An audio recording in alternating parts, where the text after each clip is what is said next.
المركز الاعلامي بالنادي الاهلي. مساء الخير يا استاذ جمال. الو، تحياتي لحضرتك وتحياتي للاستاذ. اهلا بيك يا استاذ جمال، ازي حضرتك؟ الله يكرمك، ربنا يخليك. كل سنه حضرتك طيب. اتفضل يا استاذ جمال. انا بس معلش يا كابتن بعد اذن حضرتك ليا تعقيب بسيط على الواقعه اللي حضرتك كنت بتتكلم فيها مع الاستاذ احمد الخضري والاستاذ علاء عزت. اتفضل. اللي خاصه بشيكابالا يعني. ايوه يا فندم. شيكابالا لا خلاف زي ما قال الزميل احمد الخضري، لاعب موهوب، لاعب متميز، وكلنا املنا ان منتخب مصر يستفيد فيه الاستفاده الحقيقيه. اكيد يا فندم. انما شيكابالا يا كابتن شوبير اللي ما قالتوش الناس واللي برضه ما قلتوش حضرتك واللي قالته البرامج، الناس كلها قالت ان الجمهور الاهلي سب شيكابالا. طب الفتره اللي قبل المباراه يا كابتن شوبير واللي ما جابهاش التلفزيون واكيد كاميرات حضرتك صورت، شيكابالا لفتره التسخين نص الملعب زي ما حضرتك عارف مقسوم نصين، نص بيسخن فيه الاهلي ونص بيسخن فيه لعيبه نادي الزمالك. نعم. شيكابالا لما نزل من اوضه اللبس يا كابتن شوبير ساب نص الملعب اللي بيسخن فيه زمايله ولاعيبه نادي الزمالك وراح يسخن في نص ملعب الاهلي مع لعيبه النادي الاهلي ضد جمهور النادي الاهلي باشارات مستفزه، مع انه هو لاعب كبير ولاعب موهوب والمفروض يكون في تعليمات او في توجيهات او عشان السوابق اللي حصلت منه قبل كده من الجهاز الفني الخاص بيه ما يتطرقش لمثل هذه الامور. فكان رد فعل طبيعي من الجمهور وهي قله اللي قالت هذا شيكابالا. ليه حضرتك او بعض الناس الزملاء الافاضل في بعض البرامج يا كابتن ليه مش عايزين يقولوا شيكابالا رفع الجزمه سوريا والحذاء في وش جمهور النادي الاهلي ومصورها صور قوميه زي النساء وزي المصري اليوم وزي الاهرام النهارده في الصفحه الاولى. كل الناس قالت ومصوره الصوره واللي الناس عم بتقول عن حياء. طب امتى ينصب جمهور النادي الاهلي؟ الكابتن شيكابالا دي مش الواقعه الاولى يا كابتن شوبير مع جمهور الاهلي، قبل كده راح احتفل مع جمهور نادي الزمالك وقال عبارات واغاني واخد بال حضرتك وساعد في الفضائيات ولجنه المسابقات او لجنه الانضباط قال لك لا احنا مش هناخد بيها اصل التلفزيون ما جابهاش. كل تقدير للتلفزيون والمخرجين. طب اين حق جمهور النادي الاهلي؟ اين حق النادي الاهلي؟ شيكابالا لاعب موهوب مفيش كلام، لاعب متميز مفيش كلام، نتمنى ان المنتخب يستفيد فيه، ده خلاف على كل هذا. لكن المساله العلاقه من الطرفين يا كابتن شوبير، بلاش نتجنى على جمهور النادي الاهلي ونقول ان هي قله واصله سبك شيكابالا وهو اصله فاقد ومش فاقد. طب ما الناس دي برضه ليها حقوق، ما ده نجم، ده قدوه، ده مثل، واخد بال حضرتك، ده بيمثل نادي كبير احنا بنحترمه وبنقدره.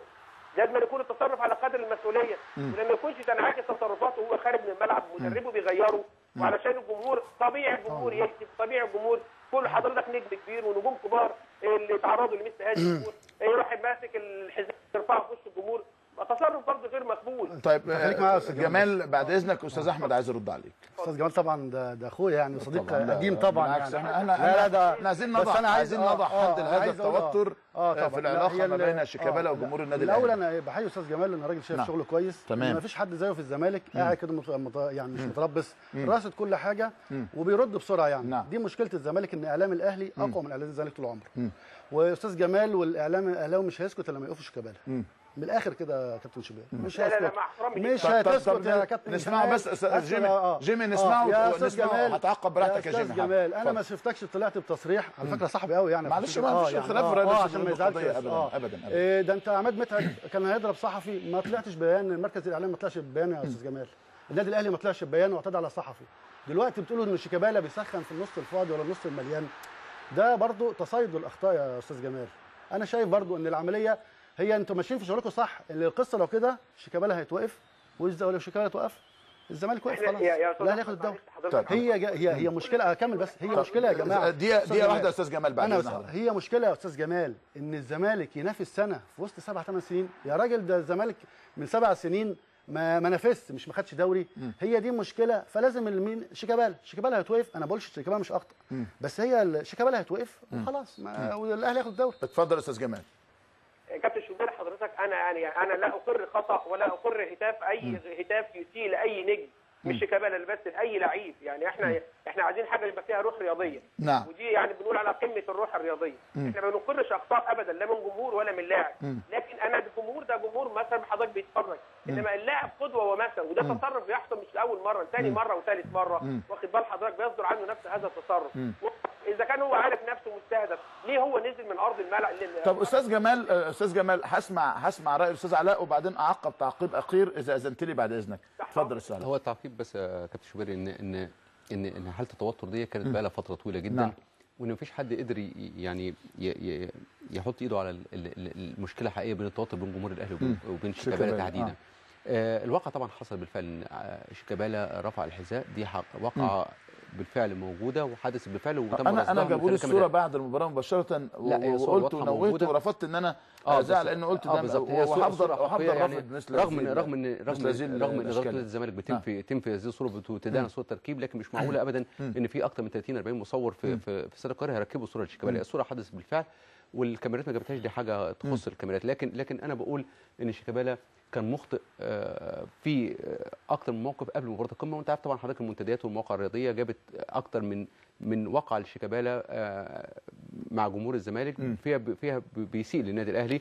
دي كان من شانها ان هي تعمل نوع من التحامل ضد من جماهير النادي الاهلي على شيكابالا، فكان طبيعي جدا ان ده يحصل. عشان كده حضرتك كنت بتتكلم قبل المباراه بيوم واثنين وثلاثه على شيكابالا تحديدا.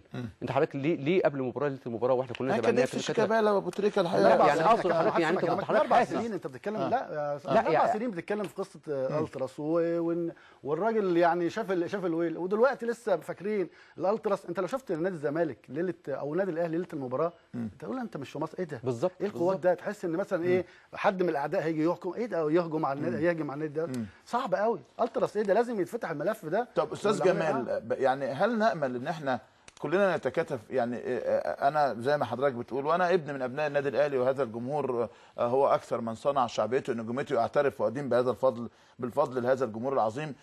لكن بقول ان شيكابالا ايضا موهبه جميله، هو صغير السن وولد متحمس او من الممكن انه ما حدش بيوجهه بشكل جيد. بقول انه الاهلي قيمه وكيان، وممكن البعض خرج عن النظام او خرج مع الوقوف الرائع لجماهير الاهلي خلف فريق لدرجه انها ملأت مدرجاتها مبكرا في الاستاد. وشيكابالا وموهبته الجميله، يعني كيف نتعاون سويا من اجل اغلاق هذا الملف، بؤره التوتر اللي موجوده ما بين الاثنين يا استاذ جمال؟ انا بس عايز قبل ما اقول لحضرتك ايه في الملف ده ازاي يا كابتن شوبير، عشان اقول لحضرتك تقدير النادي الاهلي، وانت اقدر مني وابني من ابناء النادي الاهلي على تقدير حجم المسؤوليه. نعم. الواقعه الاولانيه اللي كابتن شيكابالا مع جمهور الزمالك والاساءه للنادي الاهلي، وقال لك النادي الاهلي بيناقش في مجلس ادارته، والنادي الاهلي قدم شكوى لاتحاد الكوره ولجنه الانضباط، وهذا لم يحدث خالص. النادي الاهلي اكبر من يشكو لاعب يا كابتن شوبير. نعم. النادي الاهلي بيترك الامر للجهه المنوط بيها. اللي احنا منوط بيها هي لجنه الانضباط، لجنه المسابقات، اتحاد الكوره، تاخد قرار. هي لجنه هي نفس اللجنه دي اللي عاقبت جمهور النادي الاهلي من 5-6 ايام تقريبا علشان برضه اساءت بعض القله خرجوا عن النص. حضرتك غرموا النادي الاهلي 20,000 جنيه، والنادي الاهلي لم يحتاج، لان النادي الاهلي لا يقر خطا تحت اي ظروف. نعم ده صحيح. يعني النادي الاهلي لا يقر خطا، بالعكس احنا بناكد على تقديرنا واحترامنا الكامل لموهبه شيكابالا. نعم. ولازم شيكابالا ده يستفيد من المنتخب بشكل كويس. نعم. يعني ده موهبه كبيره جدا واحنا بنحترمها وبنقدرها. انما الموهبه لازم تكون موهبه في كل حاجه. يعني طيب هل هناك امل؟ يعني جميل ان انت قلت دلوقتي، وده رد برضه على زميلنا العزيز احمد الخضري، انه الاهلي لا يسعى لايقاف شيكابالا او منعه من المشاركه مع فريقه. طب استاذ جمال عامل مداخله لايه؟ لا يعني هو بيوضح اسباب انه كان هناك هتافات من بعض من جماهير النادي الاهلي انه شيكابالا سخن في وسط ملعب النادي الاهلي وراح شاور. طبعا احنا ما شفناش عشان اكون امين برضه. يا كابتن شوبير لك ان تستشهد باي حد كان موجود تجيبه على التليفون في الاستاد من الاخوه ايا كان. طب خليك معايا يا جيمي، انا معايا الفنان